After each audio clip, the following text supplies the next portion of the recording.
ਤੇ ਬੈਲਾਡੋਨਾ 200 ਔਰ ਐਕੋਨਾਈਟ 200 ਦੀਆਂ 4-5 ਖੁਰਾਕਾਂ 3-3 ਘੰਟੇ ਬਾਅਦ ਲੈ ਲੈਣੇ। ਕਿਸੇ ਔਰਤ ਨੂੰ ਇਹ ਤਕਲੀਫ ਤੇ ਉਹਨੂੰ ਟਿਊਬਰਕੁਲਿਨਿयम 200 ਤਾਕਤ ਦੇਣੀ ਆ। ਫਿਰ ਬੈਲਾਡੋਨਾ ਔਰ ਐਕੋਨਾਈਟ 200 ਤਾਕਤ 3-3 ਘੰਟਿਆਂ ਬਾਅਦ ਦੇਣੀ ਆ। ਅਗਰ ਕਿਸੇ ਬੱਚੇ ਨੂੰ ਨਮੂਨੀਆ ਹੋ ਜਾਂਦਾ ਹੈ, ਉਹਦੀ ਛਾਤੀ ਰੁਕ ਜਾਂਦੀ ਆ, ਉਹਦੀ ਖਾਂਸੀ ਹੋ ਜਾਂਦੀ ਆ, ਉਹਨੂੰ ਸਾਂਸ ਮੁਸ਼ਕਲ ਨਾਲ ਆ ਰਿਹਾ ਹੈ, ਤੇ ਬੱਚੇ ਨੂੰ ਟਿਊਬਰਕੁਲਿਨਿयम 200 ਦੇ ਵਿੱਚ ਇੱਕ ਖੁਰਾਕ ਦੇਣੀ ਆ। ਔਰ ਬੈਲਾਡੋਨਾ 30 ਤਾਕਤ ਦੇ ਵਿੱਚ, ਐਕੋਨਾਈਟ 30 ਤਾਕਤ ਦੇ ਵਿੱਚ।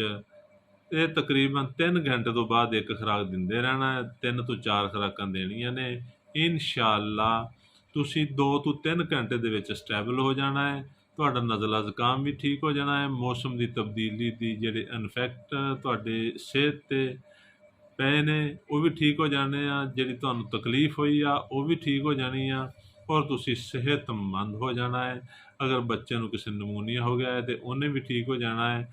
ਤੇ ਦੋਸਤੋ, ਸਾਡੇ ਪੇਜ ਨੂੰ ਫਾਲੋ ਕਰੋ, ਸਾਡੇ ਚੈਨਲ ਨੂੰ ਸਬਸਕ੍ਰਾਈਬ ਕਰੋ। YouTube ਤੇ ਨਸੀਮ ਚਿਰਾਗ ਚੈਨਲ ਆ, ਤੇ ਫੇਸਬੁੱਕ ਤੇ ਮੀਆਂ ਨਸੀਮ ਰਾਹੀਂ ਸਾਡਾ ਪੇਜ ਆ। ਸਾਡੀ ਵੀਡੀਓ ਨੂੰ ਲਾਈਕ ਵੀ ਕਰੋ ਔਰ ਸ਼ੇਅਰ ਵੀ ਕਰੋ, ਤਾਂ ਕਿ ਆਉਣ ਵਾਲੀ ਵੀਡੀਓ ਤੁਹਾਨੂੰ ਮਜ਼ੀਦ ਜਲਦ ਮਿਲ ਸਕੇ ਔਰ ਤੁਹਾਨੂੰ ਫਾਇਦਾ ਹੋ ਸਕੇ। ਸ਼ੁਕਰੀਆ।